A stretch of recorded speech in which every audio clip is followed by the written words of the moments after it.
Good afternoon, everyone. Welcome to the sixth webinar of the Quality Webinar Series, jointly organized by ECRIN and ECRIN. My name is Laurent Duquesne. I am Education and Training Manager at ECRIN, and I will be hosting this webinar today. Today, we are very pleased to have two speakers joining this webinar about quality and reproducibility issues related to clinical development, Christine Toneatti from ECRIN and Raphaël Porcher from Université de Paris. Before I introduce our speakers, I want to make you aware that this webinar is being recorded, including the questions and answers at the end of the session. It will be made available on the ECRIN's website shortly after this session. We have reserved some time at the end of the session for questions. We invite you to write down your questions during the session in the question box in the control panel, as you can see on this slide. The first speaker today is Christine Toneatti. Christine is the Head of Quality and IS Unit at ECRIN's Central Paris office, overseeing the quality system, managing risks, and optimizing access and security to ECRIN information systems. She has over 30 years of experience in biomedical research, initially as a researcher and project manager in the field of infectious diseases, including involvement in drug and vaccine development programs, ranging from research and non-clinical development to clinical phases 1 to 4, and epidemiology.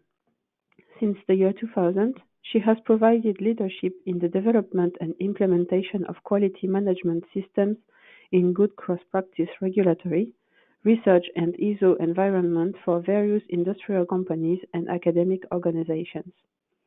As an international auditor, she has coordinated and performed non-clinical, clinical and information systems audits and hosted inspections for governmental agencies in Europe and Japan. She has an MSc in parasitology and another MSc in quality and research management, awarded by Cranfield University in United Kingdom. She is ISO 27001 2013 certified and has degrees in statistics and ethics. The second speaker today is Raphaël Porcher. Raphaël is Associate Professor of Biostatistics at Paris Descartes University, Université de Paris. He is also co-director of the Centre Virchow-Villermé Paris-Berlin and a member of the methods team of CRES UMR 1153. As a biostatistician, he is involved both in methodological and statistical research, as well as in applied clinical research, including clinical trials, observational studies, and prognostic studies. I will now hand over to Christine. Thank you and good afternoon, everybody. So I will go to my presentation, and just to set the scene, what I would wish to cover this afternoon is really the arguments and rationale behind the need for data quality and for data sharing, before to touch on some of the issues and hurdles that are recurrently raised regarding data management, especially by our authorities. I will also briefly summarize the rules that are applying to clinical trial data and principles for data sharing. And then I will cover, as an example, explain the program that we set up at ECRIN to implement and enhance high quality data in academic data management units, before to end with some perspective and hand over then to Raphaël. So just to set the scene, let's say, in recent years, I would like to say that a big cultural change happened in the community and researcher community with the handling of research data, that has resulted in the promotion of a culture of openness and an increased sharing of data. This shift in the mindset of the community for sharing research data is linked to the fact that advances in all areas of science depends on free movements of data when maintaining personal data protection. And I put on my slide here some of the prominent publication that highlight this point and advantages of sharing clinical trial data. Currently, data sharing is perceived as part of human rights and, in fact, providing true potential benefits to the patients by pointing to new research questions or giving the ability to include results in meta-analysis and also giving confirmation of published results. Some initiative already have been already set up to promote the sharing of clinical trial data and also to enhance the transparency of research results. I put some in the slide here. You might know that following publication of the Lancet series on waste in research, the lead authors, Chalmers, Ioannidis, Glasiou, set up a website that is dedicated to the sharing of information and promoting resources regarding how to increase the value of basic and applied research. I'm speaking of the reward website. It has been estimated that 85% of research is wasted, usually because it asks the wrong question or is badly designed or because the quality of the data cannot be trusted. So this is a true concern. And I mentioned here also on my slide the recent analysis published by Christian Oman in 2018, classifying data sharing processes in 9 main processes and sub-processes that highlight that data sharing shall be planned before data collection from the very start of the clinical trial, if we are speaking of a clinical trial. It shall obviously embed in the picture some specific tools for the identification of the data, and it implies compliance to regulatory requirements and consent of the participants. All this works signing that this cannot be performed without designing the trial from the very start to embed robust, predefined rules for data management, and this throughout the whole data lifecycle. Moving now to some issues and hurdles that are recurrently raised by our authorities. I would like to draw your attention on this slide, which is summarizing the typical challenges noted by the regulatory agencies over the past 50 years. And if you look at this, you can see that non-contemporaneous recording was one of the prominent finding and observation, with document backdating, copy of existing data as being new information. In labs, rerunning of samples to obtain better results, and at the end, data fabrication and discarding of the original raw data.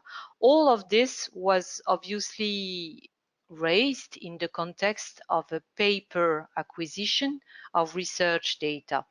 Now, moving to what they are raising recurrently over the past 5 years, in a totally different environment, because more and more e-systems, electronic systems are used to, at least in clinical trials, to acquire the research data.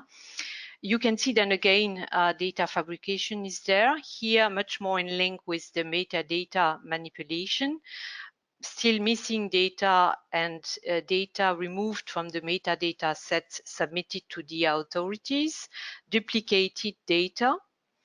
the lack of user requirement specifications, and here we are touching on the e-system's new environment, the lack of review of the audit trails that are not configured in the dynamic format, which is very important to keep in mind, because this means that it's very difficult also to be able to reconstruct the research and clinical trial history. The risk-based software validation that I mentioned is a constant finding for the during the inspections of the authorities, because if it is performed at the very start, it's pretty much the case that this is not anymore re-evaluated on a continuous basis and throughout the entire GCP data lifecycle as it is required. More and more, as you know, subcontractors are part of the data management organization for one specific trial, and more and more we are using cloud computing. So it's obviously difficult to understand and stay aware of where are your data, where are located your data, and especially to ensure that they stay located in Europe as per GDPR regulation requirements. And overall, there is a lack of oversight of sponsors on e-vendors, with a lack of contract, provision of staff training, lack of audit, weak communication flow, and lack of traceability of data and data flows. These are under the loop of the authorities that are focusing on this lack of data quality and reliability over time. And I put on my screen here the EMA GCP inspection outcome. This is an extract of the annual report of the GCP inspectors and GCP question and answer report. And as you can see, the essential documents, source documentation, and data management are still placed among the highest category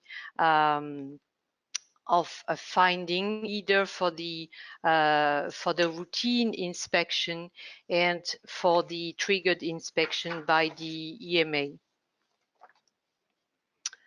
Moving now to another part of the world, and when looking at this, the analysis of Barbara Unger that has been recently published, she analyzed all the warnings letters from the FDA citing data integrity failure. And as you can see, there is a kind of peak in 2017, in 2018 regarding all findings related to data integrity, with a lack of mapping of the data and process flow. The system can be validated, but not necessarily for their intended purpose, which is the requirements. And and there is a lack of data governance process of the sponsors regarding the subcontracted activities. This conducted obviously to enforcement actions for the FDA, delays in the registration of products, and this is for the EMA and for the FDA, re-inspections of some sites, and at the end, it can requalify the ability to register the drug, so possibly, obviously, impacting the availability of drugs for the patients. All of this are related to human, technical, organizational causes, and as it is summarized in on my slide now, it's performed nowadays in a very complex environment for the data management and data handling for different reasons, because we have multiple data sources with medical records, of course, lab reports, of course, but also a lot of central data acquisition or review or reading, which are much more involved in the nowadays clinical trial design. We have also multiple information type with raw data, analyzed data, metadata, images, and now and for tomorrow, mobile device data that could come from ePro device or wearables. We have also multiple storage systems. It could be local hard drive, shared drive, cloud computing, SharePoint, central or subcontracted data centers. And putting all together with the increased interface and subcontracting, and when looking at the process mapping for the data flow, you can obviously understand that at the end of the chain of custody, it's quite difficult to understand and to identify the data owner. It's very difficult to guarantee an appropriate level of access right control, and infrastructure and databases are more and more complex and externalized, which is making the whole journey very difficult at the end for the sponsor. Speaking of the rules applying to data quality during clinical trial, mainly the ICH GCP E6 R2 is the reference and is under revision. We have had also strengthened rules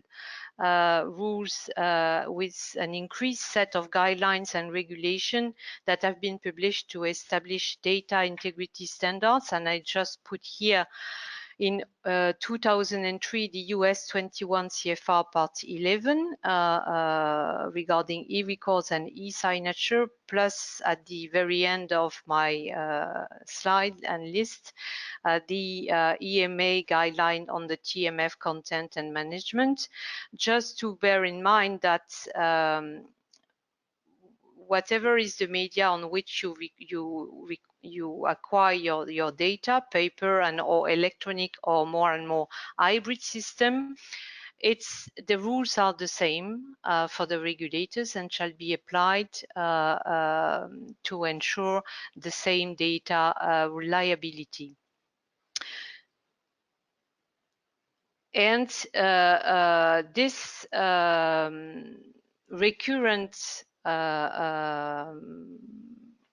observations related to data management and document management led to a context of increased controls and sanctions regarding the data management in clinical trials, with an enhanced inspection, more and more requests for evidencing the risk-based computerized system validation, the requests for having business continuity and disaster recovery plan in place, a reinforced set of control for the access rights, the control also of evidence for personal data protection, and I spoke about the data location also, which is one of the recurrent issue and lack of awareness that is raised for at the sponsor inspection. And at the end, the assurance of a risk management and evidence of data integrity and security for the whole data lifecycle. Why? Because JXP activities generate informations. This is the output of what we are doing. And these information are obviously used to take health decisions. So this is deemed as one of the very important measure that shall be assured during clinical trials. Regarding quickly the requirements for GCP compliant data during clinical trials, this is quite simple to say, more difficult to achieve. Data shall fulfill the ALCOA principles that are listed here, means they shall be attributable, legible, contemporaneous, original, accurate, complete, consistent, enduring, and available.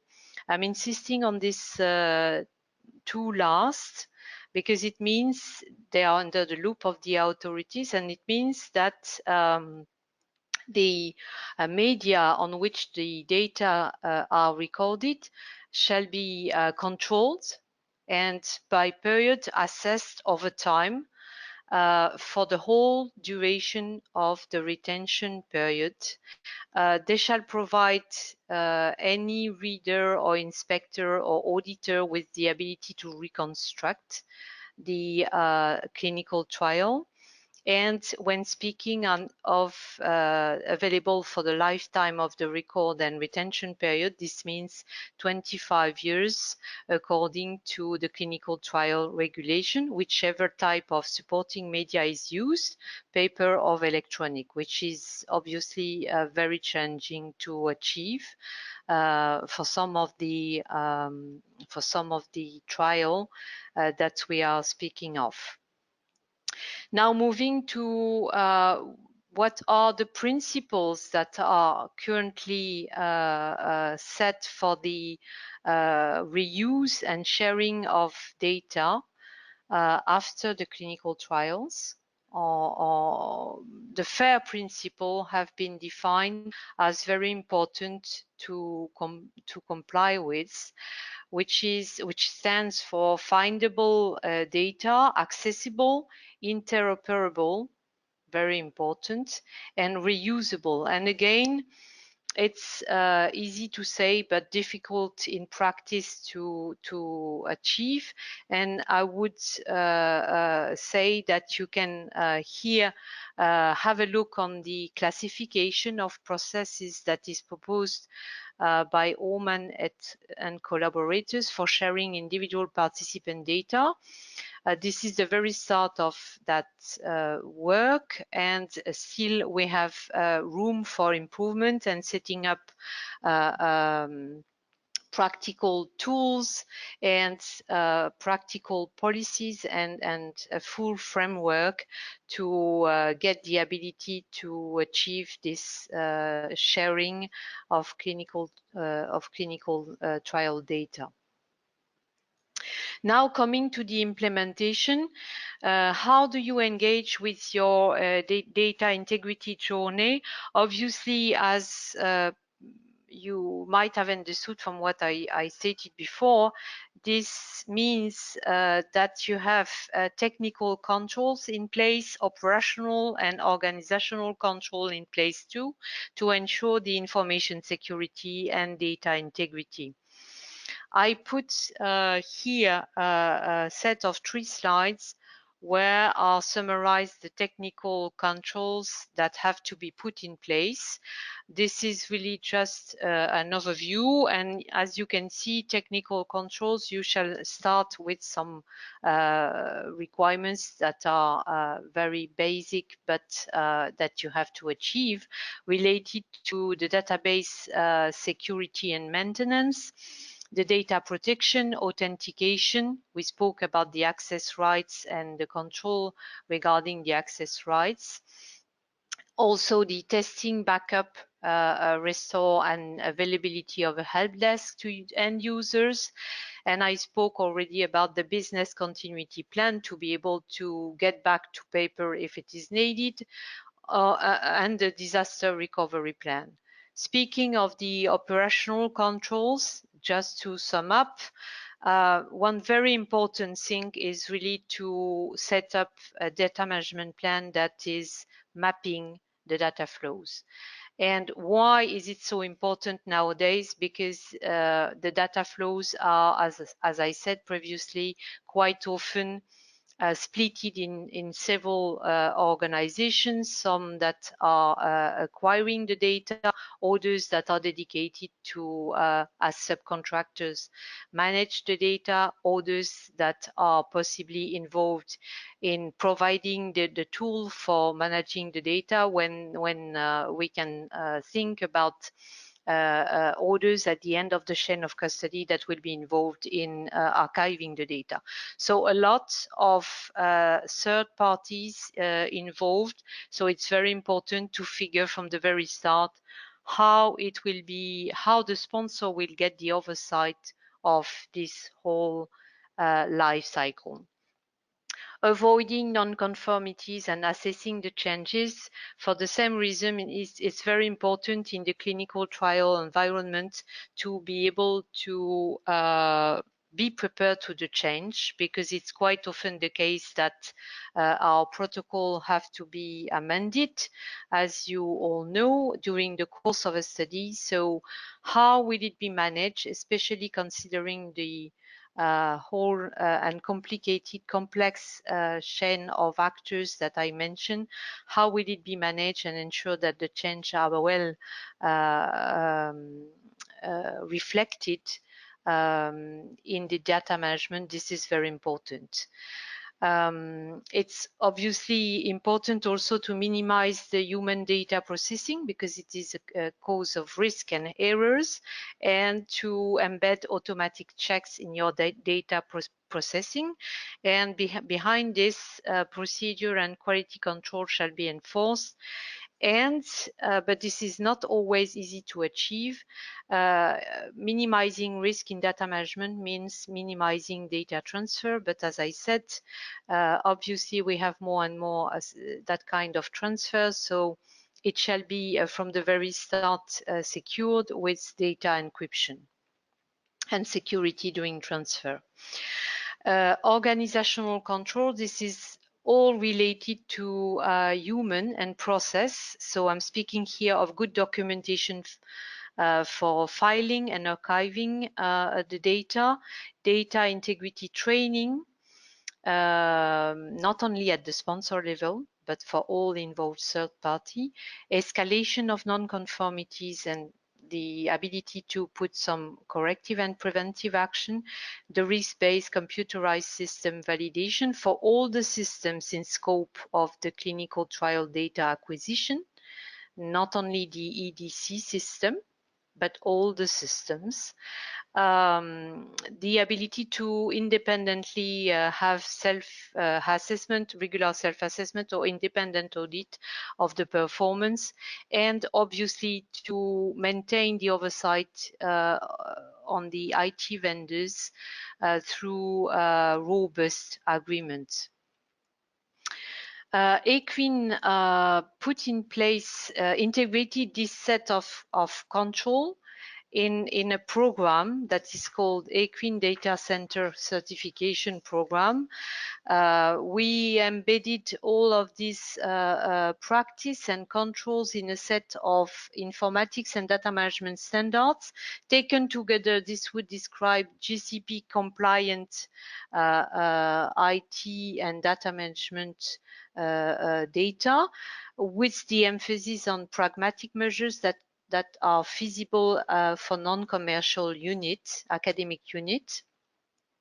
These standards could be used as a standalone set of reference documents, and they are freely available, and that they were intended to be used for quality management, but for validation, for the preparation of inspection or audit, and obviously also for staff training.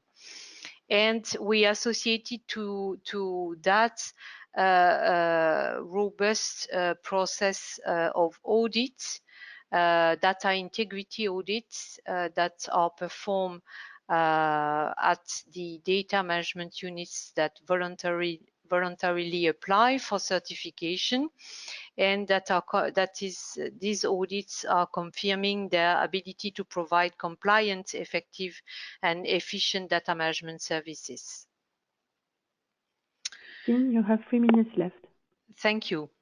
So briefly, the model components. So I spoke of the standards. We have 14 qualified auditors and an independent certification board that is assessing results of the audits to decide for certification.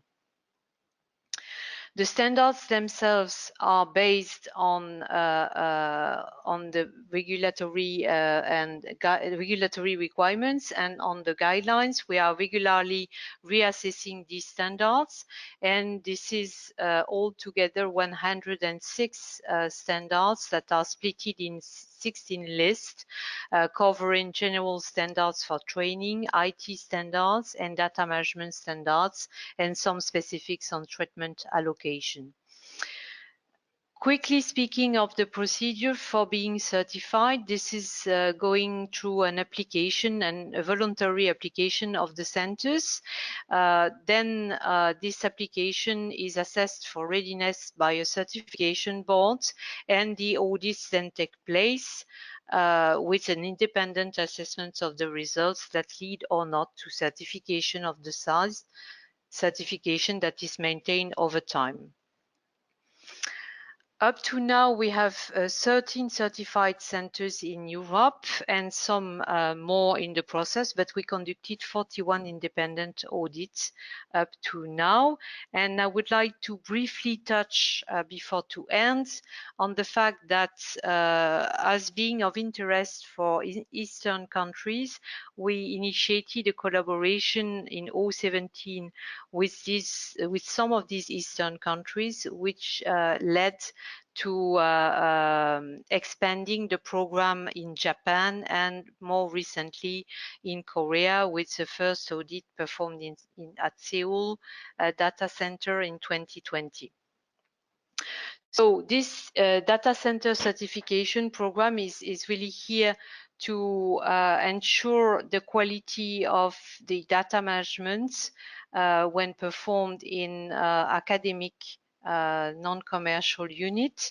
It is rewarding also through the sharing of latest technical development and training of auditors. And this is promoting overall the harmonization and the standardization of data management practice. Some perspective before to end my presentation, just to say that this implementation that I spoke about is also set up through various other initiatives. I'm speaking here of the BSI initiative for accrediting the investigator research sites. Also, the eClinical Forum put in place some self-assessment readiness tool for investigator sites. In the UK, you have a registration process that is in place for quite a number of years for units involved in clinical trial to ensure and certify that they are producing high quality data. So so this is really something that is under the loop that we shall testify and give trust in the data that are produced in clinical trial.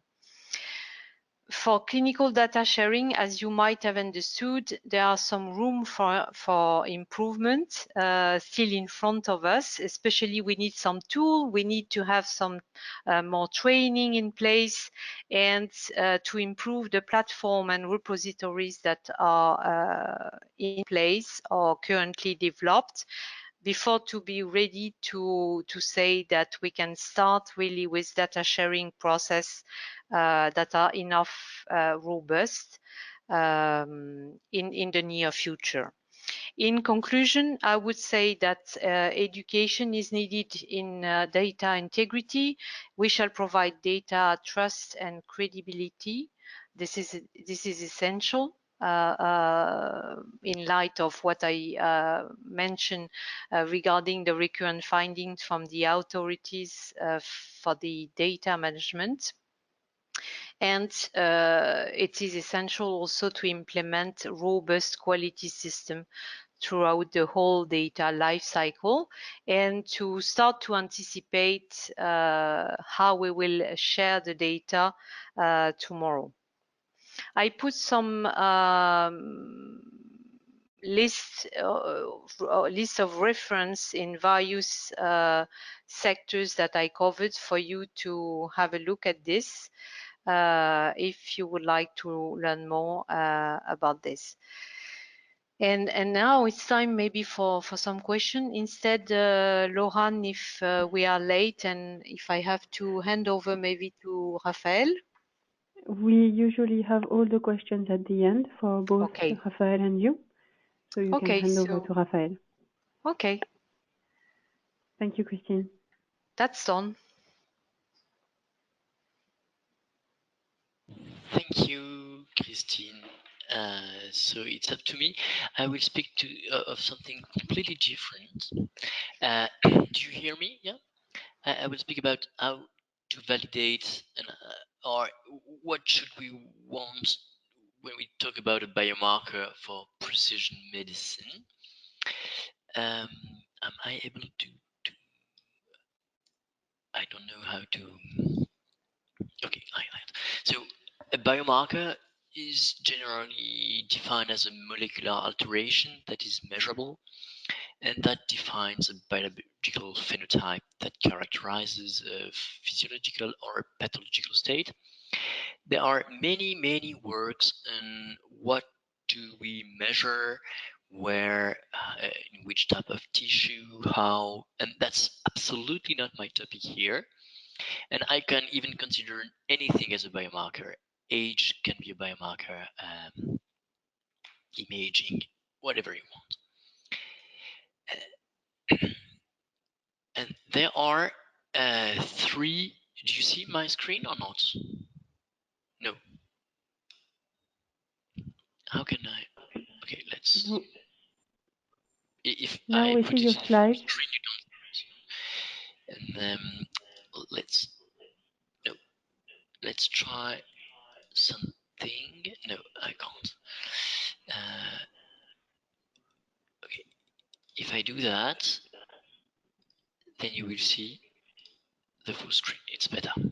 Good, sorry. So there are three key properties for a biomarker that have been proposed for genetic biomarkers, but that can be extended to any type of biomarker. The analytic validity is the ability of a genetic test to accurately and reliably measure the genotype or analyte of interest. The clinical validity is the ability to accurately and reliably predict the clinically defined disorder or phenotype of interest, and the clinical utility relates to the evidence of an improved measurable clinical outcome when we use the biomarker, and the usefulness and added value to patient management. And clearly today I will only tackle the last issue, and I'm not competent at all for the others. Sorry.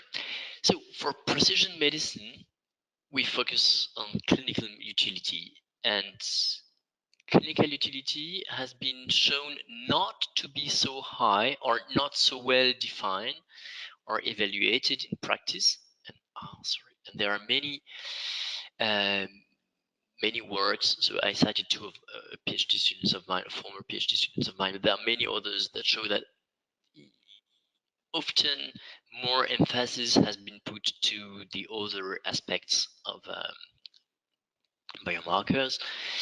And one reason is that a lot of trials using biomarkers are enriched on the biomarker, and we will see later on that it is not a good idea if one wants to evaluate the clinical utility.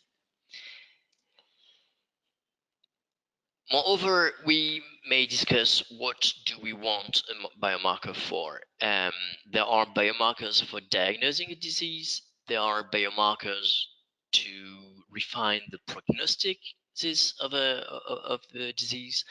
There are biomarkers to monitor the response of a drug to a drug. There are biomarkers to predict the response to a drug. And for precision medicine, again, what we want is response prediction. So we want markers that are associated with the response to a treatment in terms of efficacy or toxicity, and not merely prognosis. So what's the difference? Here, if I can, I have lost my this thing. Sorry for that. I can't. I don't know how to have it on the same screen. Okay, here is it. Sorry. Here is it. I hope it will work. If we look at the sorry, I'm not very proficient with that. Okay, and now I can try. So if we look at these survival curves, these are taken from an example of metastatic breast cancer patients. Some received trastuzumab plus docetaxel, and other one had pertuzumab on top of that. And the first group had placebo instead. And we have divided the curves by a marker, which is PIK3CA white type or mutated. And what we want on the curve, when we see on the curves, is that the placebo curve, which are the blue ones, are always under the yellow one, whether they are dashed or dotted, which are the white type patients, or plain, which are the mutated patients. So in each case, so clearly the marker is prognostic. That when you are mutated, you have a worse survival, progression-free survival. Sorry, but in whether you have that worse survival or not, if you give pertuzumab on top of trastuzumab plus docetaxel, you have a better PFS. So this is only a prognostic biomarker, and it doesn't help me to decide who to treat. Conversely, if we look at those curves, which are from advanced non-small cell lung cancer, patients were treated by erlotinib in yellow or placebo in blue.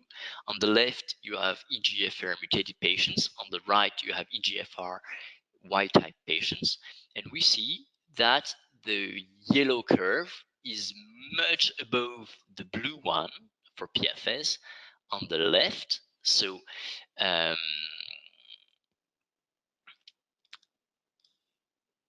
here. So for EGFR mutated patients, erlotinib does better than placebo, whereas it does more or less the same for EGFR wild type patients. So in that case, we have a predictive biomarker that can be used for treatment selection. Now I have to remove those. Sorry. Can we remove? Here is it. So we will take the example of a fictive example that I have borrowed from Holly James, who has done very interesting papers on the topic. And this is the example of estrogen positive, node positive breast cancer, but it's a fictive example. And the outcome would be 5-year disease-free survival. Then we have two groups that would be tamoxifen, treatment by tamoxifen alone, or tamoxifen plus chemotherapy. And what we know is that on average, we obtain 5 years DFS of 79% with chemotherapy and 76% without. So not a big difference. And we will try to look at fictive biomarkers to see how we can find a good biomarker. So first, we can have here two biomarkers, the A and the D. And both, and D is even a stronger prognostic biomarker, which means that when you have low biomarker values on the left of the curves, you have a much worse DFS rate than when you have high values, sorry for that, of the biomarker. But in each case, the group who received chemotherapy, the dashed line, is above the plain line. So the biomarker can be strongly prognostic, but it's not useful for treatment selection, because in each case, we would recommend chemotherapy for all those women. So we can also ask, what can we do with a single-arm trial? So in a single-arm trial, we can have such a curve for a new marker B. We have a better DFS overall, it's 84%. And we might say, well, 84% is better than 79% for those on the left. So it's good to decide treatment. But in fact, we don't know how those patients would fare if they wouldn't be given chemotherapy, and perhaps there would be the same curve, but just under the other one, or over the other one, sorry, or under. And so again, it's not useful for treatment selection. We could also ask ourselves what we get in an enrichment design, and there are many personalized medicine trials that use enrichment. So only patients biomarker positives can be recruited in the trial.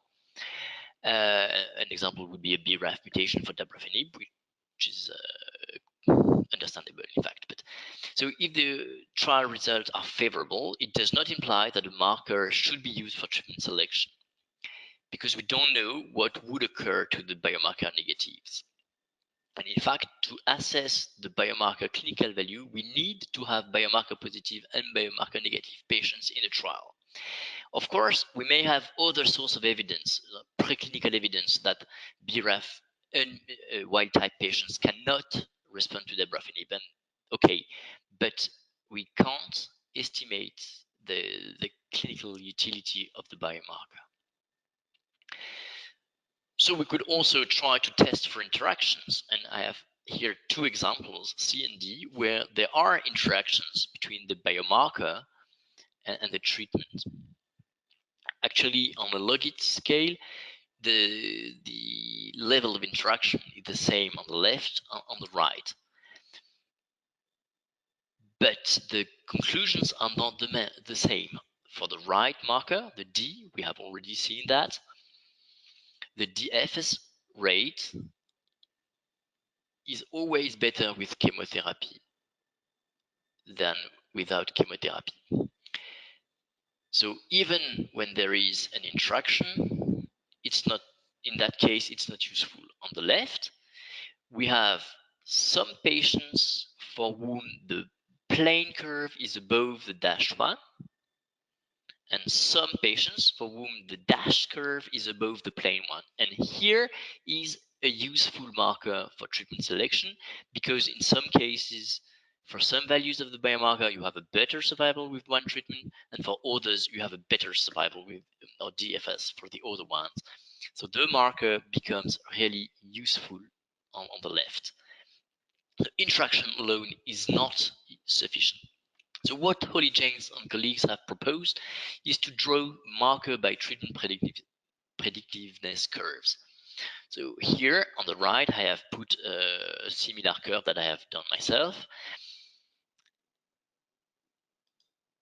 And then when the curves cross, we may define those as the line that separates marker negatives on the left and marker positives on the right, positives being the ones for whom chemotherapy gives a better DFS rate than tamoxifen alone.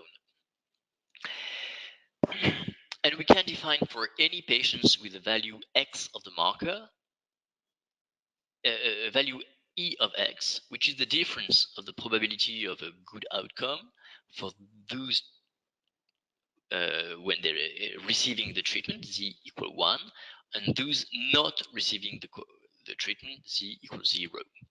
And if E of X is positive, then we define the patients have a marker positive, and we say, well, those should be treated by the new treatment Z1.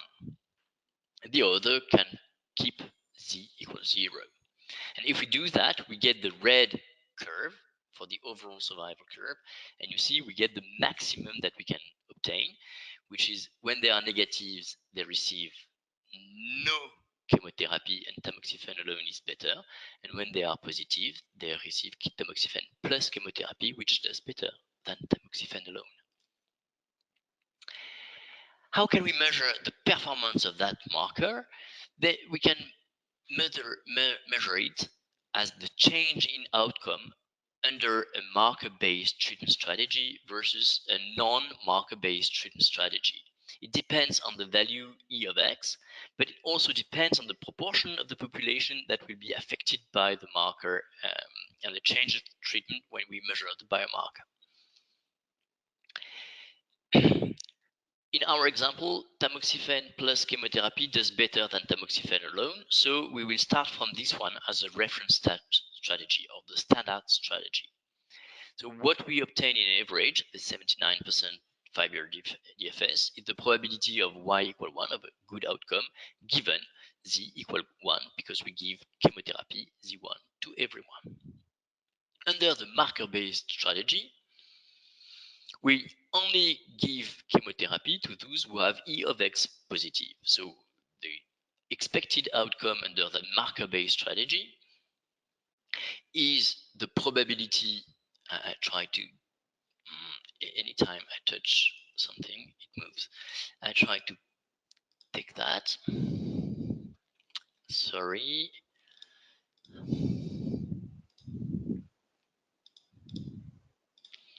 So this one only for the marker positives, and this is multiplied by the proportion of whom receive chemotherapy, and the other one have the outcome they have under tamoxifen alone. And we can compute the difference of both, and the difference of both gives us the mean of minus E of X when E of X is negative, so actually this is positive, multiplied by the proportion of marker negatives. So if we come back to our markers, we had marker C who seemed useful, and if we use the marker-based treatment strategy, we will obtain 80% overall DFS instead of 79% when everyone received chemotherapy. So it's not a huge increase, but we can spare chemotherapy to 44% of women, and this could also spare the adverse events of chemotherapy. So it could be beneficial on other aspects, and it increases a bit the overall DFS rate. With the marker D, we have no marker negative, everyone is marker positive, so if this one leads to giving chemotherapy to everyone, so it doesn't change the overall DFS. And marker E is a bit like marker C, but much more pronounced. So if we have such a marker, we can increase a lot the DFS of the entire cohort of women by giving the right treatment to everyone, and by also changing treatment for only 45% of women. Talking about it was for a continuous marker, and I would agree that many markers are binary, but the evaluation is even simpler. We don't have to do the curves and to define marker positivity. We can just compare the strategy without the marker and the strategy with the marker. We should still be careful that many binary markers are not binary at the beginning, but are dichotomized at a later stage. So perhaps it's better to draw the curve and to find the right threshold. But in any case, we can do that. Thanks for your attention, and I'm happy if you have questions on the biomarkers. Thank you, Christine and Raphaël, for your excellent presentations. We will now address questions from the audience. Please feel free to add those to the question box. So the first question is for Christine. Could you please tell us how to get involved in ECRIN data center certification program? Yes, thank you for this question, Laurent. So there is, as I said, a kind of procedure for application, which is for the applicant to fill in a questionnaire This questionnaire is really used by us to assess the readiness for an audit and for a certification audit, and for member countries and observer countries of ECRIN in Europe. This goes also through the direct contact with their network. So in practice, two contacts to be taken. One first contact directly via the link that is on the ECRIN website, which is coming to ECRIN directly, and another which is at national level with the national network that you are part of. Okay, thank you. A second question to you, then we will switch to Raphaël. What recommendations do you have for preclinical researchers to maximize success in translation to clinical stage development? Good question, and quite complex to answer in just a few minutes.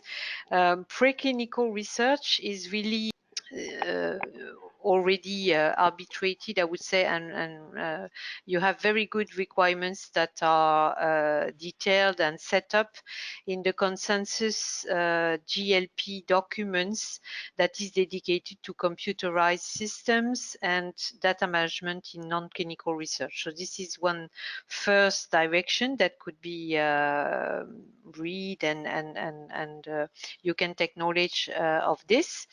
And the other point is really to so I can provide you with the reference for this document, and then quite often the issue is to make the link in between the preclinical research and the clinical research. And here you have a number of documents and guidelines related to first in human that could be interested to read. And I hope that I answered this question. If it's not the case, I can give offline more information about this. Thank you very much. Now we have a question for Raphaël. If you would like to engage in biomarker utility, what recent publications would you suggest?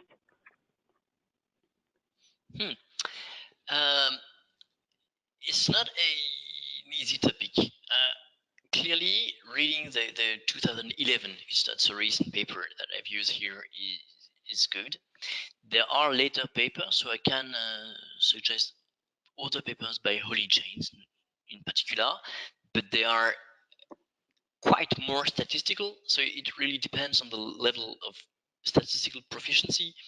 Basically, it doesn't change so much as compared to that more light vision, but they have made some refinements. And then there is so it's for a single biomarker.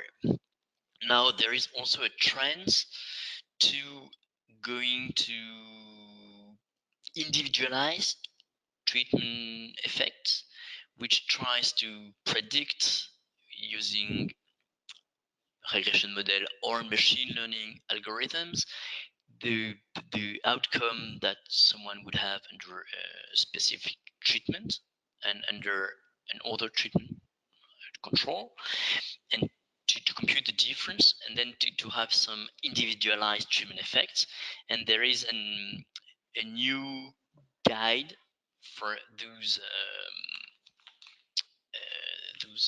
techniques, which is called PATH, a reporting guideline. PATH, it has been published, it's perhaps still ahead of print, but it dates back to November 2019 in Annals of Internal Medicine. So if you want to go to those, either you are very much interested in biomarkers, so you can read the James paper, or you are more interested in predicting individualized treatment effects, which is now at the core of precision medicine, I think.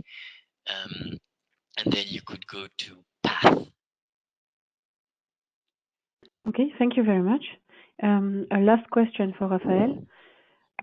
Should we always ask for clinical trials when investigating clinical utility? That's a very, very clever but difficult question. If we look at those papers, the guidance, and it was for a long time my view that yes, Otherwise, you don't have the clinical utility. So sometimes you may have, I would say, preclinical evidence that it's useless to do so. For instance, BRAF inhibitors are more than unlikely to work if the tumor is not BRAF mutated. Though all may not be so specific of BRAF mutations and could and there are other RAS pathway mutation. So we have to have very strong preclinical or pharmacological evidence not to go for a randomized trial. For an all-comer trial, so a trial where you have biomarker positives and biomarker negatives. And that's really, I think, the gold standard to evaluate the clinical utility of a marker. Now, if the question was about randomization, I clearly believe that we should go for randomization and that single-arm trials are not suitable for precision medicine. And enriched single-arm trials are the worst we can do for that. So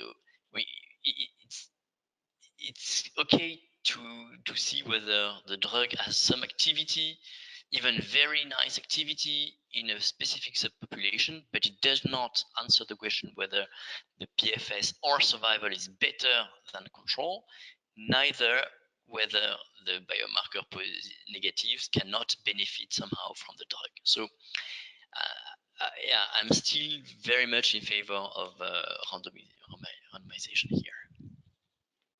Thank you, Raphaël. We have now come to the end of this webinar. I would like to thank you all for attending today's webinar, with a special thanks to our lecturers for their excellent presentations. Should you still have any further questions to one of the speakers, I welcome you to submit those to us by email, and we will get back to you as soon as possible. The recording of this webinar will be made available to anyone interested on our website within 2 weeks. We hope to see you all again soon. Thank you and have a nice day.